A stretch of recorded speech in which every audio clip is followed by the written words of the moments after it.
Hey, what's going on, Knicks family? This is Sheer Brilliance from the Sheer Brilliance podcast. Checking in with you from Connecticut, actually from Yale University right now. You can see beautiful architecture, beautiful day to talk New York Knicks. So I'm going to make a video a little bit later. It's going to be about Stephen A. Smith, Screamin' A. Smith, doing what he's doing again, man. It's getting out of hand, bro.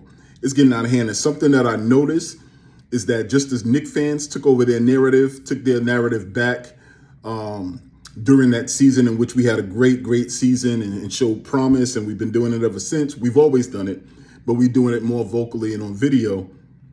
This man here, bro, is setting off a lot of NBA players. So Kevin Durant has always been outspoken about his takes and his belief and his perspective. And he's been even more so once he got rid of that burner account and started doing it under his own name. But Stephen A. Smith just does things for hot takes at this point. And he understands that trolling Knicks fans get clicks. And the fact that he professes to be a Knicks fan and then he's trolling Knicks fans, that gets clicks as well. So he's leaning into that heavy.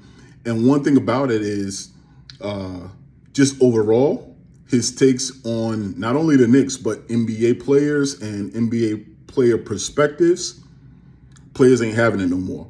So it's JJ Redick getting at him, counterpoint in all of his points, making him work for his pay.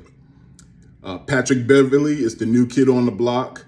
He's right now kind of, counterbalancing what Stephen A. says, but I could kind of see him veering left in the future and doing a little bit of what Stephen A. is doing as well.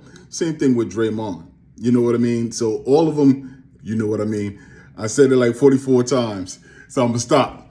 But for the most part, that's how they get their start. And they're learning from the master, and the master is Stephen A. Smith.